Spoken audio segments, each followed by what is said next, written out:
Okay. Welcome in, everybody. I'm super excited to welcome everyone to today's webinar where we'll be talking about first year as a faculty member.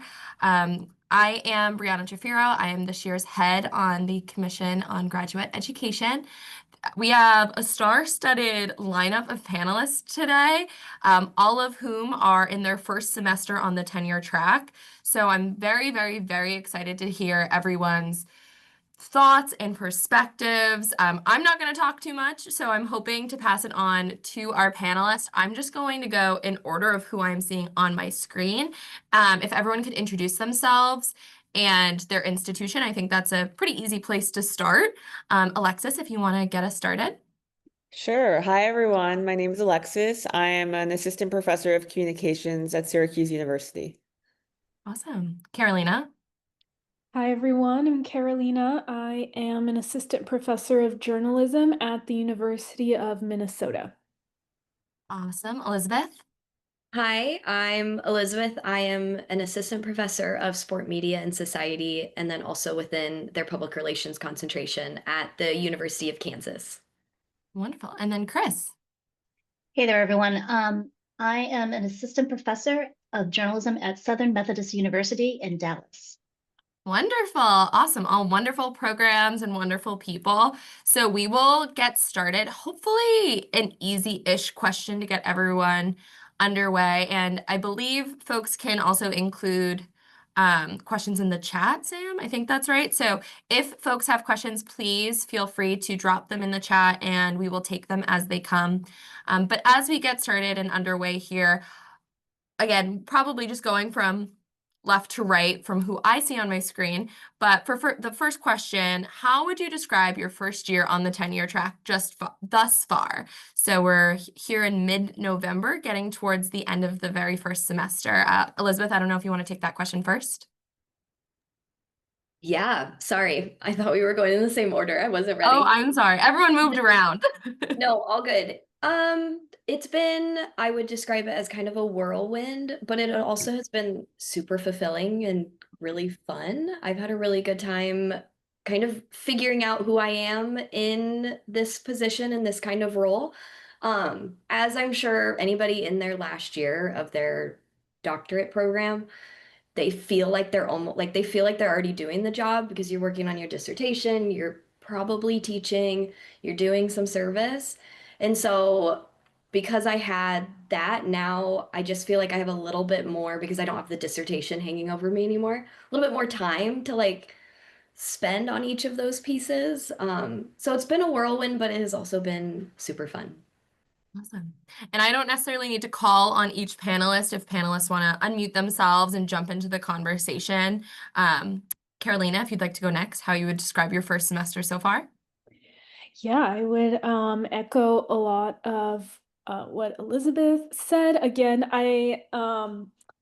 yeah, she's totally right that the last year of your PhD program honestly feels even a little harder than the first year on the tenure track, just because you're under so much pressure to finish your dissertation and get a job and all of that, and a lot of that pressure has gone away. So now I'm doing the same things, the teaching, the research, adding in the service, but it's all, I feel a lot less pressure, I guess. And I also, I came from, I did a postdoc in my department before transitioning into a tenure track role. So I had that extra layer of like, I was already familiar with my department and university and the culture there. So that also really helped my transition. But I know that not everyone will be able to do a postdoc in between. So, but yeah, I would say if you can survive the last year of your graduate program, then you can definitely survive your first year on the tenure track.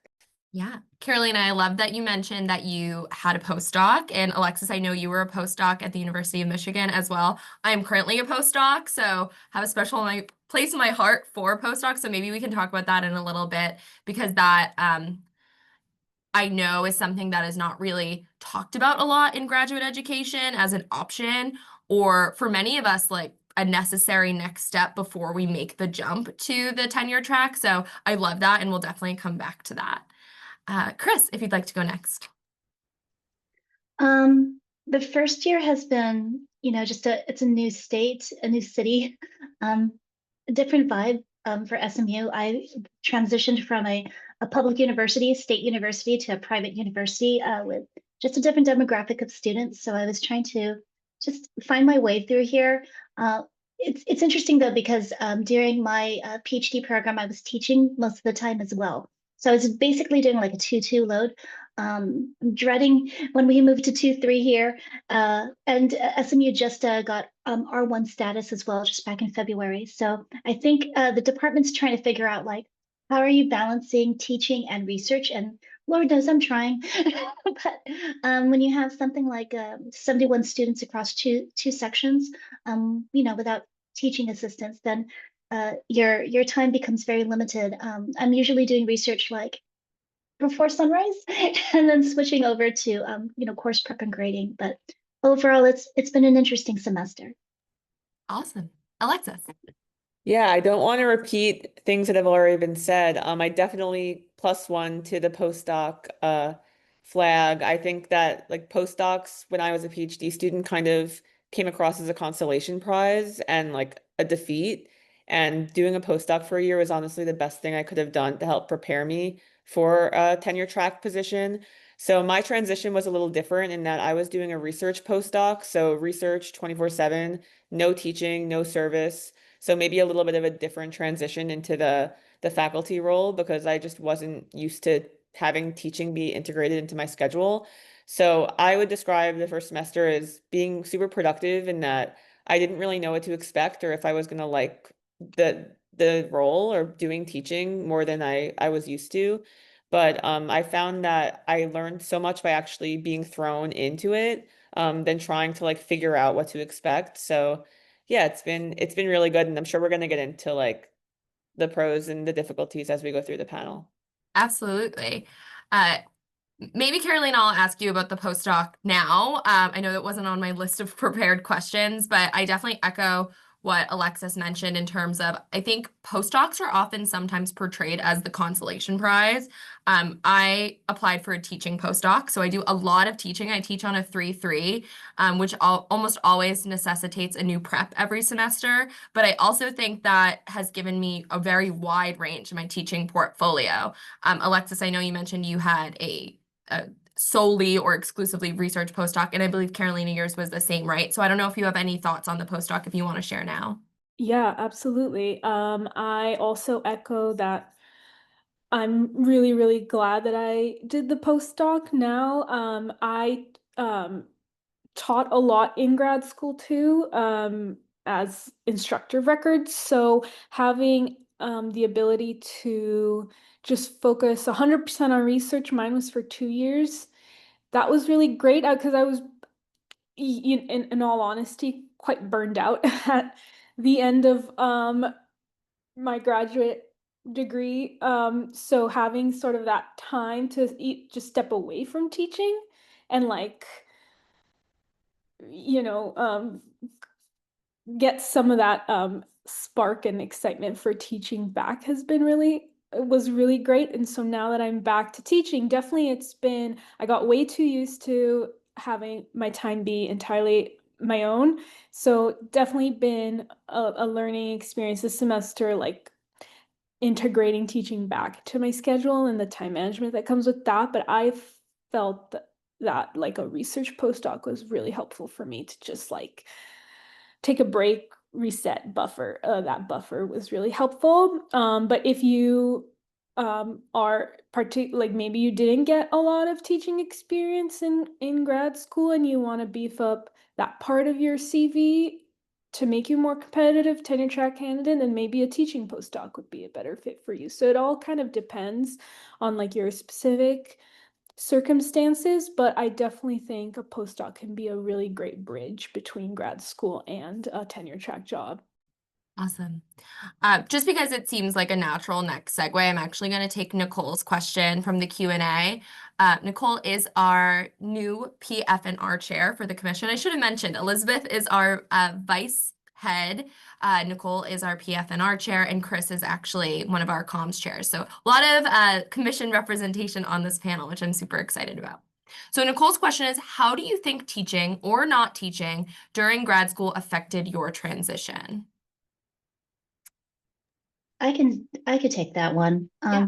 I felt like, I was, like I said, teaching tutu over at Cronkite School of Journalism at Arizona State. And it was I think my classes ranged anywhere between 20 students to about 60 to 70, and then online classes were up to about 100 students. You get a TA for that one.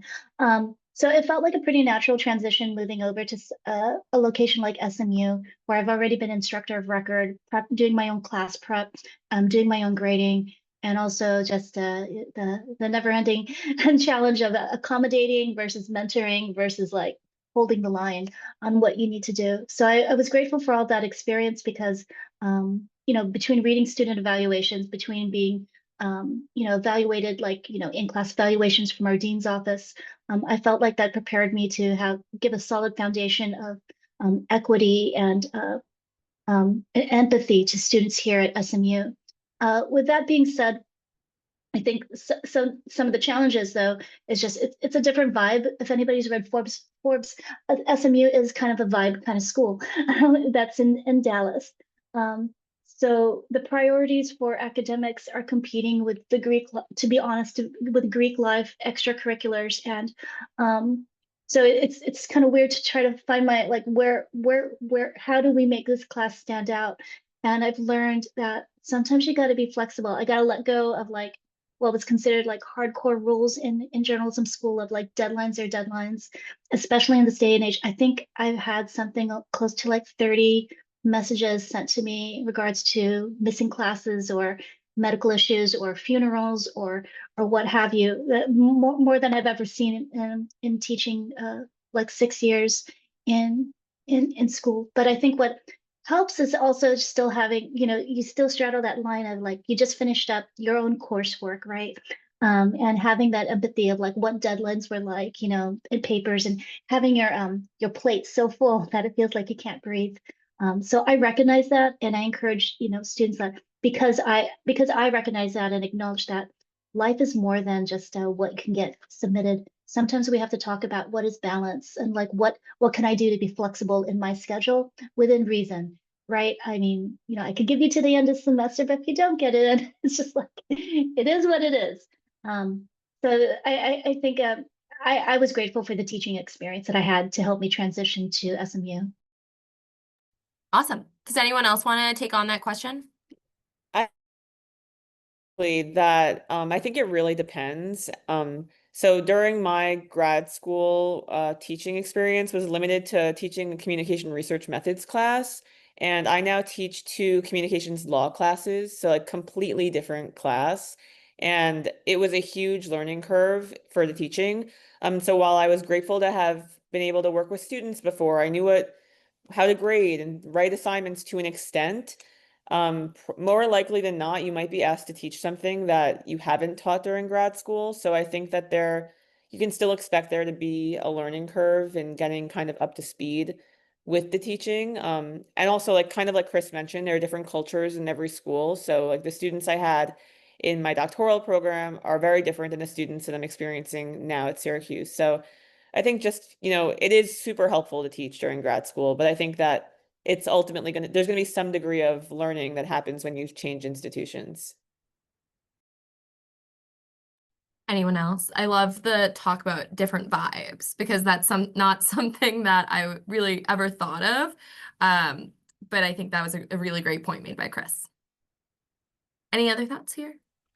I'll just quickly say, because Alexis and Chris really covered it, I think. But if you get the opportunity to be instructor of record during grad school, I would definitely take it. And there will, of course, be a learning curve involved when you move to a new institution. But just having had that experience on your CV, and just to make you a more competitive candidate on the job market in general, especially for R1s too, but especially if you want to go to a more teaching focused school, I definitely think it's a really valuable thing to have on your CV.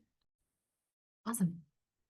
I'm actually going to take another question from the audience. Oh, we have 2. Okay, so the first would be from Aman.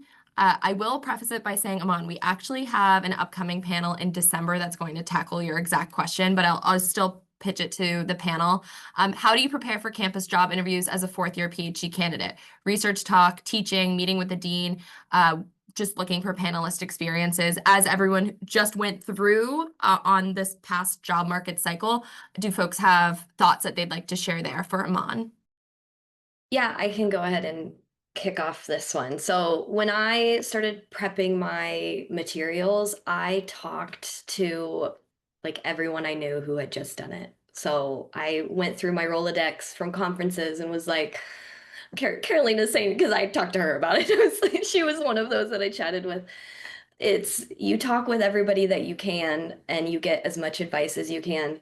And there are those of us who would be happy to share our materials with you. So finding those people who are willing to share their job talk or their actual like application materials as well was super helpful as I was putting together my pieces. And it's kind of just it's a marathon. And so trying to do as much as you can early on in terms of prepping like at least your template of your job talk so that when you get, you know, the email that, hey, we want you to come to campus, you're ready to go, because sometimes those invites can come up with less than a week's notice. And so you want to have as much of it prepared as possible.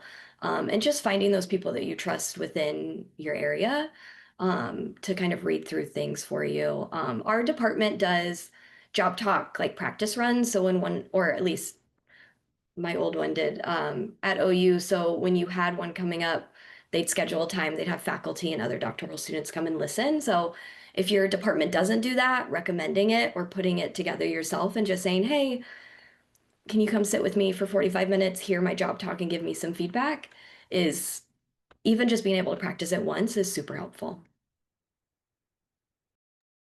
Other thoughts? I can Chris? get in on the job talk thing too as well.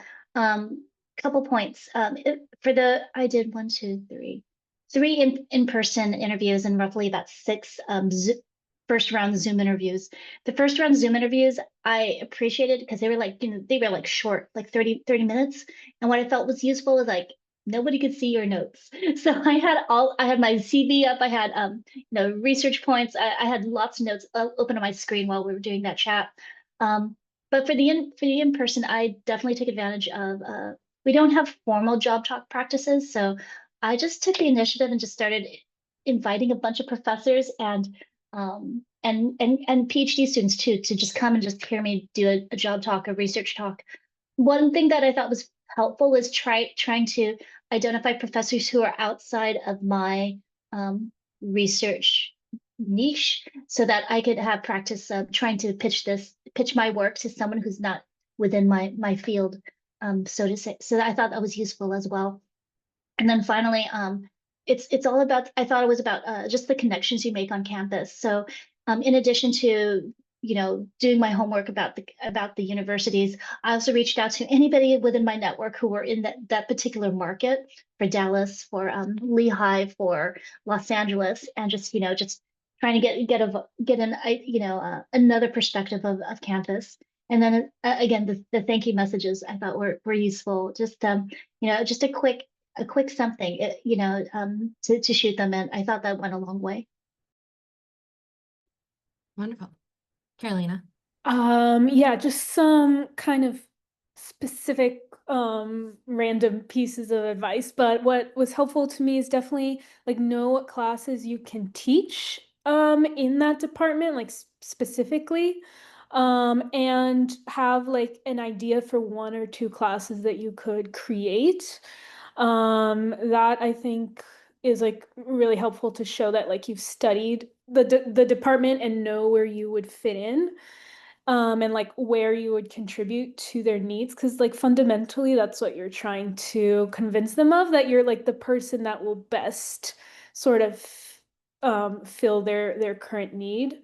And then like similarly just sort of know where you fit into like amongst faculty, like in their terms of their research areas, sort of like identify like what kind of unique expertise that you would bring to the faculty, like how your work complements the work that's already been done by the faculty, but like what is that like X factor that you would bring that they don't already have? So just having those two sort of pitches in mind. Alexis? Yeah, I just wanted to add just a few brief things to the great things that have already been said, but just to add to Carolina's point, I think just to clarify, like putting those things that you recognize, connecting yourself to the job in the job talk, I think is a good idea, not just like having them ready to go. And then kind of building on that, I think it's like the biggest piece of advice I could give for these things is just to be yourself and not try to be what they want you to be, because you want to come off as genuine. Like it'll be a better job talk if you are being genuine. And if you're not being genuine, it's probably not the right job for you, and that's okay. So I think while you're finding those connections to things, if you feel yourself forcing it, maybe that tells you more about the job. And maybe it's not the right fit. So just keeping that in mind as you're preparing, I think is helpful.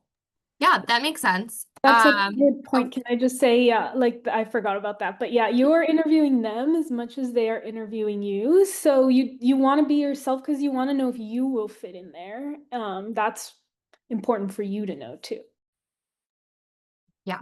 And Alexis, I love how you mentioned if you're forcing it, then it probably isn't the best spot for you to be in long term either. Awesome. I'm going to take another question from the Q&A chat that I think is worthwhile and will also provide a logical segue to my next set of questions. What teaching loads do each of you have? How do you balance it with your tenure track research expectations? I can start that one.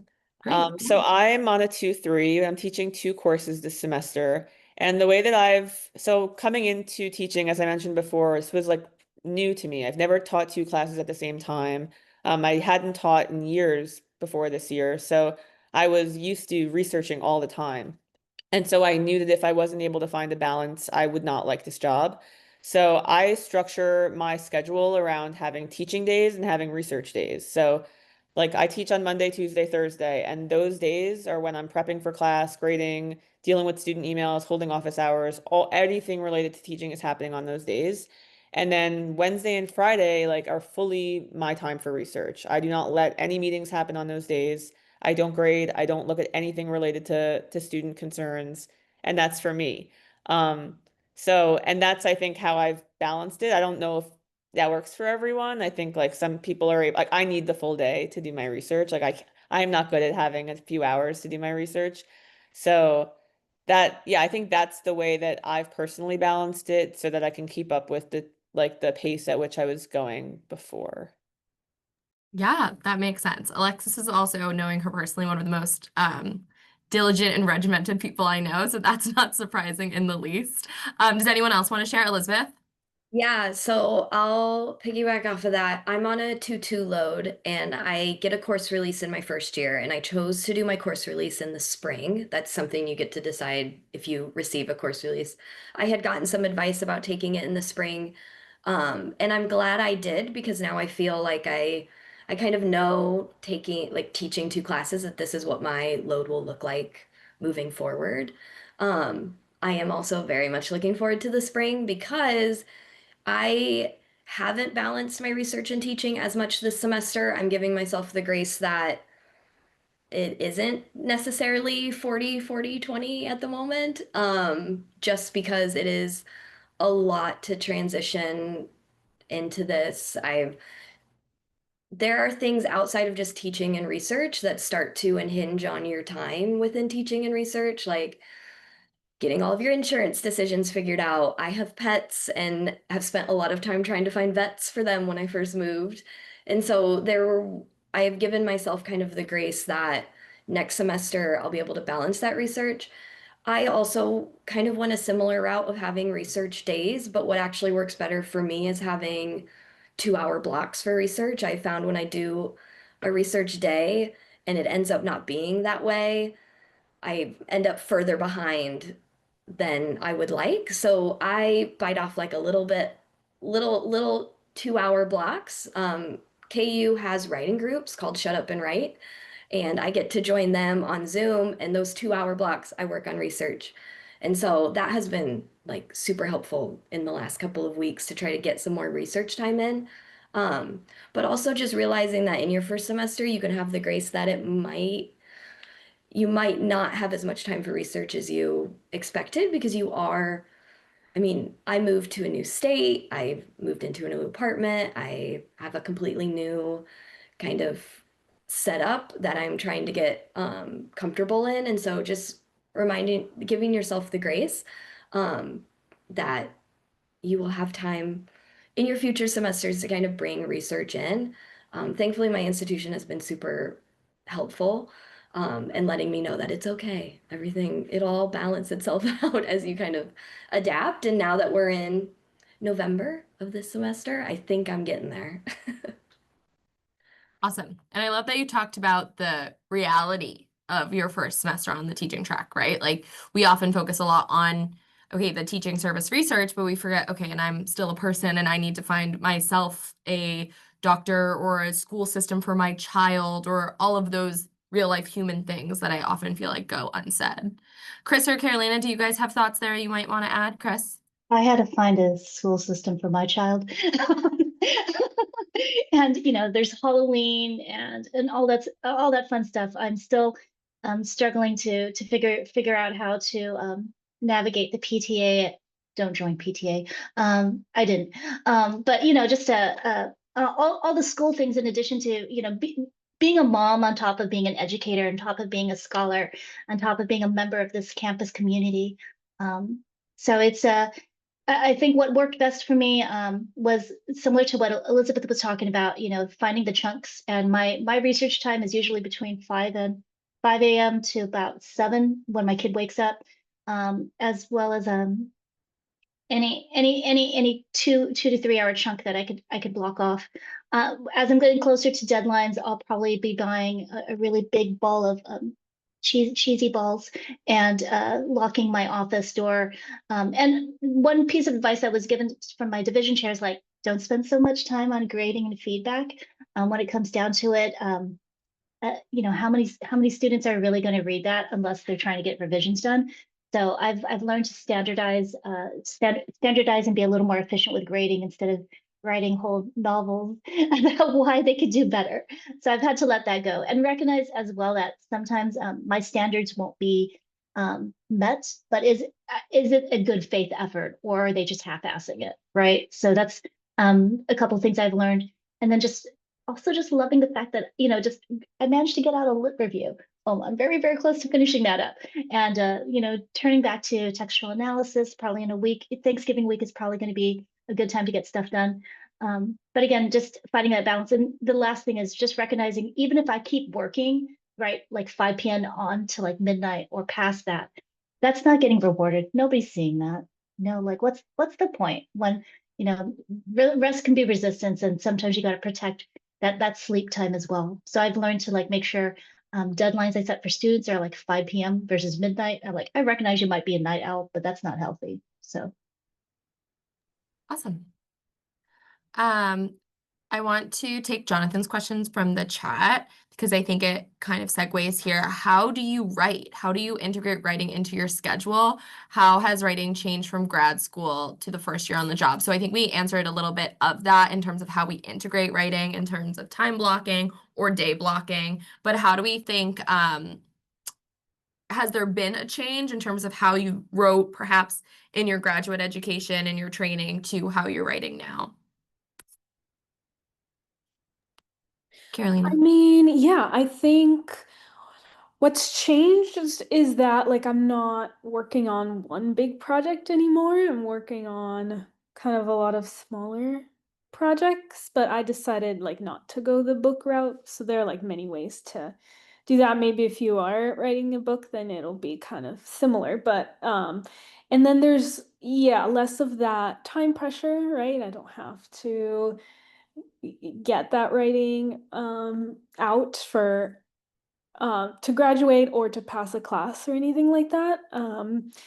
So that's been really nice. I'm, focusing on the things that interest me, and again, not necessarily what might fit into like a class requirement or something like that. So in that way, the change has been really positive from grad school to my postdoc and now my tenure track job.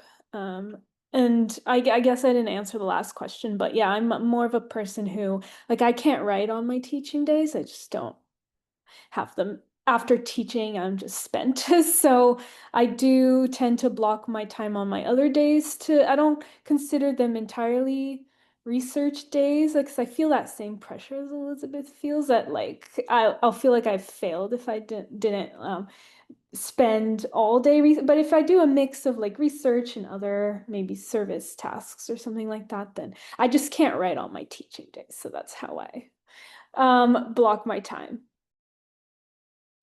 Awesome. And I see Chris shared a resource in the chat in the Q&A, 750words.com, I believe. Awesome resource. Let me just see. I'm seeing a lot of things. Oh, we got questions in other areas. So I don't know if folks have questions or responses related to writing before we move on. I was just going to quickly add that I think the biggest difference going into the faculty role, which hopefully is universal, is now you are like an expert in your area. And so you've done all the hard and heavy readings that you've needed to do in order to write, from my experience, a lot quicker, because I don't need to go find the literature always because I know the literature. And so I know where I'm citing. And so and you're also kind of hopefully going into the faculty job knowing what you want to work on. So there's less of that, like, what should I write about? Because hopefully you're going into the faculty job like really amped up to like pursue a research agenda and you know what you're going to do. So I found it like more like quicker and being able to just like jump right in and generate writing rather than like thinking about what I want to do and reading, that I probably did more of as a grad student. Awesome. The next question from the chat is just general tips for searching for jobs, what universities typically look for, what their priorities are, and what they would want to see in a cover letter or CV. Again, subtle plug for our December panel, which will be how to structure a job talk and how to really put together a job talk. So won't take too much hype away from that panel, but I don't know if folks have quick things they'd like to add here in terms of what to prioritize or what maybe your university was looking for that you felt like you were really confident when checking that box. I would say like my number one tip, in order to save other advice for the other panel, but just make sure that it's more work, but tailor your CV or your cover letter, excuse me, to a particular job, because again, the departments are looking to see how you will fit their specific need. So you know, if the job has a particular focus, make sure you talk about your work that deals with that particular focus. If they're looking for people to teach certain classes, highlight any experience that you think will help you teach that particular class. Just show them that you've read the job description and like have studied their department and are knowledgeable about like how you could contribute to their department specifically, as opposed to just sending a generic cover letter. So that would be my number one advice. Definitely. And I see that Chris echoed that sentiment in the chat. Essentially, you want to reflect the job posting and the institution. So exactly like Carolina mentioned, it doesn't read that you just copied and pasted the same cover letter into every job that you applied to. You tailored it and were thoughtful in how you will be fitting in. And I think maybe Alexis mentioned this earlier, but what faculty you would be able to collaborate with, or who might you have research overlap with that would be a great collaborator down the road. What classes you could teach, like Carolina mentioned. I think all of those are good points of advice. Okay, going back to our prepared list of questions, which we got a little afield from, wondering, what does your typical day look like? So you start off, I know Alexis mentioned she has teaching days, research days. Some of you start your day off writing. Is anyone just throw it at the wall and see what sticks? Or is it kind of a mixed bag depending on the week? Anyone want to share what their typical day looks like, Elizabeth? I still follow even when because I also don't write like when I do teach on days that I do teach I don't often fit any research specific times. I will like do what I like to call like my research admin work. If I'm collaborating on a paper, I'll update my status document, make sure I'm touching base with people via email. I currently commute into Lawrence, so I chose to live in Kansas City. And so my days, when the days that I teach, I work on campus, and the days that I don't teach, I work remotely. Um, Normally today is one of my teaching days. If you can't tell, I'm a little unwell, and so I'm holding Zoom class today. But normally at this time, I would be on campus and having open office hours and meeting with students, and this is when I would organize any other meetings I have. I try to, like everybody else, keep meetings on like my teaching days and keep my remote days either only virtual meetings or trying to keep meetings like just research focused is when I do like my non-KU collaboration meetings and stuff like that. Um, and so normally I plan, I guess, on a weekly basis. I sit down on Sunday with my planner and I make my big long to-do list. And then I kind of organize my research blocks based on what those tasks look like. And so if I need to be working on a conference submission, I make sure I give probably 2 2-hour blocks and I dedicate that time. I try to only put research time if I have a to-do list for it because I have found that if I just put a research time and I don't set a task for it, I start to think, oh, maybe I should be working on grading right now and getting caught up on that rather than research since I don't have anything scheduled. So I really make sure I set my time and I make a to-do list for those times because if I don't, your list can get so big and then you're like, I don't know where to start. And so having it blocked out is the most helpful for me. And so I do that at the beginning of the week. I also give myself the grace if I need to shift it. I can shift it if something changes in the middle of the week. Awesome. Any other thoughts? Um, Transitioning a little bit, how has being on the tenure track either matched your expectations or challenged your expectations? Is it similar? Is it different? What are the things that have been like, oh, I didn't see this coming whatsoever, or things that you kind of had been able to anticipate? Any thoughts there? So this might be a little bit of a hot take, but I feel like so first, your expectations are going to be shaped by what other people tell you, and everyone's biased by their own experiences. And so I think primarily just taking what people tell you with a grain of salt, because everyone's experience is going to be unique. But by and large, people told me to essentially prepare for a horrible dumpster fire situation to happen when you start the first year.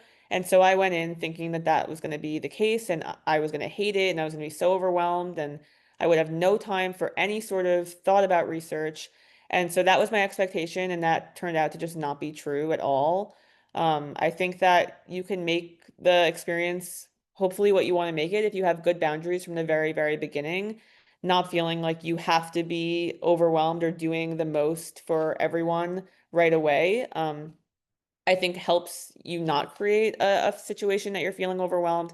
So I was very pleasantly surprised with how manageable things ended up being. Like, not to say that it didn't feel like a dumpster fire the first few weeks, because it definitely did.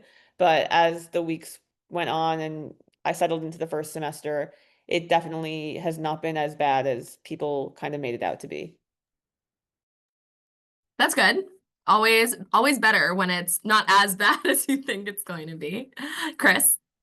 Yes, I can echo some of that. I think we've also talked about the so-called hidden curriculum, and I think that's very true for tenure track professors as well, because there's certain things, again, in regards to learning the campus culture and the expectations, and even the so-called like the Las Vegas trip for seniors that's like not on any like not on any university sponsored thing, but students just will not show up one Friday, and that's just what's going to happen.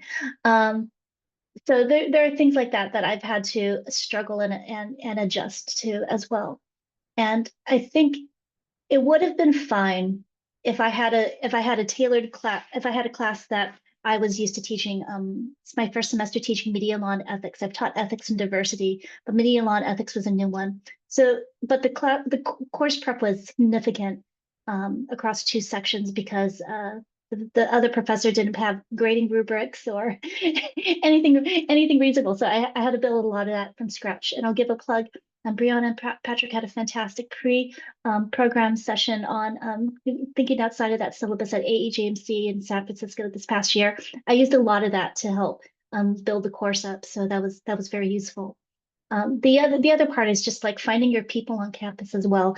That's been very challenging for me because this is a very white campus. I'm the only Asian professor in my division, and so that's been difficult trying to, just you have to put this presence of like what you're doing, and be secure in your authority as well as your expertise, but also recognize that when people are trying to empathize or trying to find empathy, it's not going to be there. So luckily, about a week or two ago, I've connected with an Asian American Pacific Islander research cluster and faculty group, which has been very that's settled a little bit of my anxiety here. But it's a little different when you're the only one, and it's a little siloing, and especially when you've had people like Stephen Crowder, for example, showing up on campus and doing their truth tour. It's sometimes a little intimidating, but I essentially have to just assume that everyone has best interest at heart. It's just sometimes people have a different way of approaching life. I like that. That's great, Chris. And great plug for the pre-conference that Patrick Johnson and I hosted this summer in San Francisco. I believe we will be hosting it again in August in New Orleans, which is a great resource for those of you who are looking to prep a new course or need to prep a new course, for those of you who attend AEJMC. If not, I believe there will be a book version, but that won't come out for quite some time. But with that said, a great resource, because I would echo Chris's sentiment. Sometimes I have no idea where to start. A great, and I don't want to speak for the panelists, but I know when I've had a new prep for sports communication, Chris, I knew, had taught and was able to review all my materials, gave me her rubrics, gave me a lot of her slides and PowerPoints, because starting from scratch can be very, very, very, very, very intimidating. Any other thoughts here? I would say just the one thing that surprised me the most, and I probably should have seen it coming, but until you're like in it, I guess I didn't realize how much the like admin side of teaching, how much time that was going to take up. I have almost 400 students this semester, so I mean, I do have a lot of TAs who are great, but even if you have amazing TAs, managing them is another job almost. And I get so many student emails, even though I tell them, please reach out to your TA first. They do not read the syllabus or listen to me at all when I speak in class. And so I'm still fielding like dozens of student emails per week. So, oh my goodness, that part of it takes up a lot more time than I thought. Definitely. Emails alone. I know folks who need to spend hours just going through emails if you have bigger class sections. Absolutely. Any other thoughts? Things that surprised you? Things that maybe matched expectations? Going back a bit, just so we can address the questions in the chat. Abu wants to know, can you please share some tips on how to write the cover letter? What do they really want us to explain? So maybe just briefly, things that you found successful in your job market searches. So when I did my cover letter, I made it a little bit of a formula. And so the first part, like the first like intro paragraph, was introducing me and the position I was interested in, and like a quick sentence on like why I think I would be a good fit. And then and that sentence of why kind of gave a hint to what was included in my cover letter. So I often like mentioned alignment with research, and also ability to step in terms of some classes. And so then I broke it, like my cover letter then went into like specific examples, and a lot of it I pulled some from my teaching statement and research statement. You don't want to repeat yourself too much across, like you don't want to pull specific exactly. And so if I had an example that I pulled from my research statement and moved it to my cover letter, I removed it from my research statement or added a different one, because you don't want to like repeat yourself. You want to give even more evidence. And so I then would just kind of like, I'd have a paragraph or two on research, how I aligned, and then a paragraph or two on teaching. And then my last paragraph often looked specifically at like where I like, as much as I could describe where I fit in to their department and what I brought. And so that leaned heavily on looking at their website, what classes that they had, um, research groups on campus, collaborations that I saw. I really tried in that last paragraph to just like say, here's where I fit. Like there's a perfect space right there for me, and describe it in the best way that I could based on the resources that I had. And that's kind of the formula that I used each time, depending on when I read the job description, depending on what they mention first. So whether it's an alignment with teaching or an alignment on research, that's what I started my cover letter with. And then I moved into the rest of the responsibilities after that. That's kind of how I focus my cover letter. I have never been on a search committee yet, and so I definitely plug our next webinar that we'll be having, because we will have faculty who have been on search committees who will be answering that exact question of what they want to see. Absolutely. And great plug. That job talk panel that I mentioned, I believe it is on December 10th. We will have deans, I believe, and also people who have led the charge for job searches, as well as individuals who just have put together job talks most recently. So I think that will be a really, really helpful resource for folks who might be on the job market or preparing to go on the job market. Switching gears a little bit, why could we go down the panel and everyone just share like their favorite part of their role? I feel like we've talked about what's hard, what's tricky, what's tough, what's scary or overwhelming, but what's everyone's favorite part? Hopefully we have some things that have shown up in the last few months in a new role. So I don't know if anyone wants to begin with that.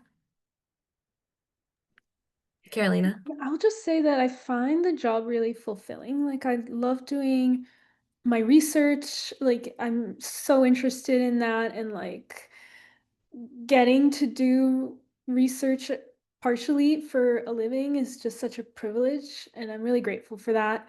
And then for all of the like challenges that we've had regarding teaching, it's also so rewarding when a student comes up to you. Like I was just walking on campus, like nowhere near my building, and I just had a student come up to me to tell me like, I love your class. I look forward to it every day. And like that is really rewarding. And so there's definitely some really high points as well when you're like, when you can see that you're really connecting with students and that they're excited to learn the material that you're teaching. So I would say that the for all its challenges, the job is rewarding in a lot of ways. Yeah, I'll second that. My favorite part of the job has come out of like just really good like class time, and connecting with students and knowing that I'm going to be here for a while, and like getting to see them graduate in hopefully a few years. I'm really looking forward to like cultivating those, like helping those students move on into a career afterwards. There's something really nice about knowing that I'll be here for a while and I'll get to see them through that process. Being at OU, I had several students who were graduating, but I also knew I'm going to leave soon. So now being in a position that I'm going to be here for a while and I get to watch that process is really exciting. And having especially like engaging classes when we have a topic that students just grasp onto, it really makes it like the drive back from Lawrence. I'm just like, man, I'm so glad they got it and they took something away. It really makes the late nights and the early mornings very worth it. Chris.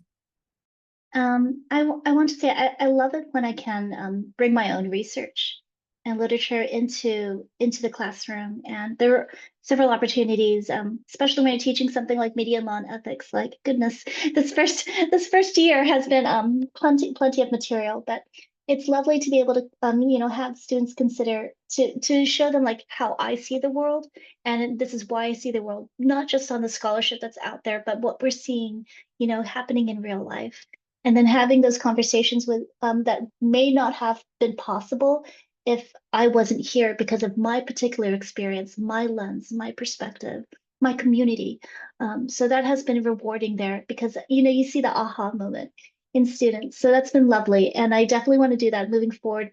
Next semesters, we're leading more into like what my expertise is, regardless of what I'm teaching, and finding ways to have those conversations. Because I also recognize once they leave the university, you're not going to have the time and space or even grace to maybe engage in these conversations. So I want to provide that now and give them the foundational tools to be able to think critically about what's going on in the world versus accepting, no, this is the norm, this is what it is. Because let's be clear, what's happening now may not be normal for a lot of communities. Okay, so that's where I'm coming from. I love that. Other thoughts? Yeah, Alexis. I don't want to repeat what everyone else has said entirely, but coming from someone who started on this job thinking I was going to hate teaching and research is my #1 priority, and like teaching, I came into it like that was going to be an afterthought. The students truly are the best part of my job. Like having amazing students that, similar to Chris, I teach law to people who want to be filmmakers and PR professionals, like came in the first day scared out of their mind to take my class and uninterested. But like now they like light up and like email me when they see something in the news and stuff like that. Like they get it, and it's just been the most rewarding part of my job. Awesome. In our last 8 or 9 minutes, any questions from the group and the audience members? This is your chance to plug them in. I will just echo the comments in the chat. As Nicole mentioned, we will be hosting a job talk webinar. So as Elizabeth mentioned, how to put together a job talk, all the ins and the outs, what belongs, what should be left out, how to structure it on December 10th at 4 p.m. Eastern, 3 p.m. Central. I also dropped the link to register right there. So if you're interested and this appeals to you, please, please, please do reach out. If in the absence of questions from the audience, I did want to just turn it back to the panelists briefly for the next few minutes. What is something that you wish you knew that you were not prepared to handle, either in a negative way, not to end on a downer, but something that you really wish you had known before you started your new role?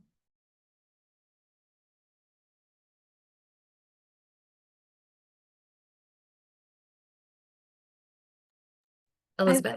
I wouldn't say this isn't something I didn't know because this is a piece of advice I got. I wish I would have allowed myself to believe it a little bit earlier in the semester.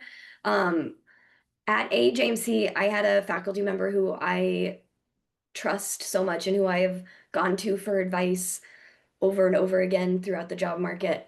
And I got to see him for like a quick 5 minutes. It was the only time I got to see him while we were at AJMC because I was only at AJMC for a day because I was starting a new faculty job. And I was like, I have to leave. And he's like, okay, I have one piece of advice for you. The expectations are so low and you should meet them. And I was like, oh, okay. And I like mulled it over. And now I'm at this point in the semester. It's like, yes, everybody goes through their first year as a faculty member, and it is not necessarily an easy thing for anyone. There are things that you're adapting to, whether it be research or teaching, moving to a new state, a new town, a new country, are all things that people have faced. And so you're working with a bunch of people who understand and should hopefully have empathy for that. And so the expectations for you in your first year are low. And so meeting those and understanding that shouldn't feel like a failure. As long as you serve your students in the best way that you can, and serve yourself in the best way as well and take care of yourself and your family, I think are the most important things. And that is what I now like, I'm like, okay, that's okay that the expectations were low. There wasn't anything I needed to surpass. I just needed to do my best. And I wish I would have allowed myself to believe that in the second or third week when I was really struggling. Awesome. Chris? Yes, I think it's one thing that I'm grateful. Well, I'll spin it this way. One thing I'm grateful to have taken away from the job search, and this is why it leads into like now as in my first semester here at SMU, was the idea that I need to ask for what I'm worth, and I think this is useful. Like once you get the negotiation process, I had an offer and it was significantly lower than what I expected. I had two professors on my committee who said, you should be grateful for getting this. And I reached out to another professor who I worked with on another project, not on the committee. And she was amazing, Dr. Mira Estrada. And she said, no, like you are not just a woman, but you're also a woman of color, a daughter of immigrants. Like you need to ask for what you're worth because the expectation is that you're just going to be grateful with whatever they give you. And you know, you can't go through life like that. So I asked for 10 more than what was offered, and I got closer to the number I wanted, that I thought I deserved, which was great. And it's something that, you know, I've carried that attitude moving into this space where I am grateful for being here. I recognize the job market is crazy. It is bonkers. But at the same time, like we can't sell ourselves short for the work we've done, not just on the dissertation, but everything leading up to this point. So I've been more empowered, I think, to be able to ask for whatever accommodations I do need, whatever, you know, funding I do need, whatever it is to be my own best advocate in this role. And it's something that I do pass on to my students because when it comes down to it, nobody else is going to do it for you. And at the same time, it comes back to what Elizabeth's saying, like that belief in yourself is worth it. There's a reason why they selected you for this position, and I have to act in that way versus just like, oh, I'm lucky to be here. I mean, imposter syndrome is real, but at the same time, it's like it's temporary. Like you're real. So. I love that. Alexis? Yeah, so I think something I wasn't expecting when I arrived on campus was that nobody knew what my research was or who I was. Like, I think I expected to have the red carpet rolled out and everyone would know who I was and like why they hired me and like be asking me all these questions about my research because they knew and they read my CV.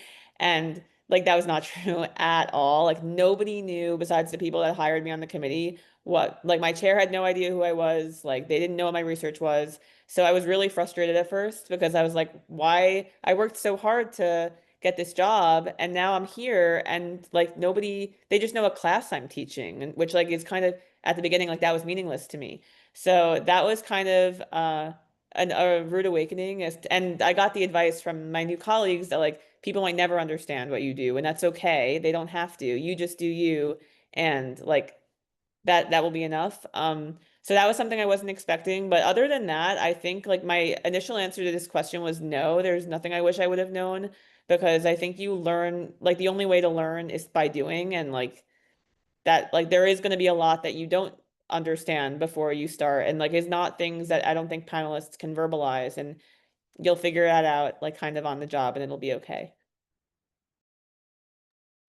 Awesome. Carolina? With the minute that I have, and first, Brianna, absolutely masterful moderation of this panel.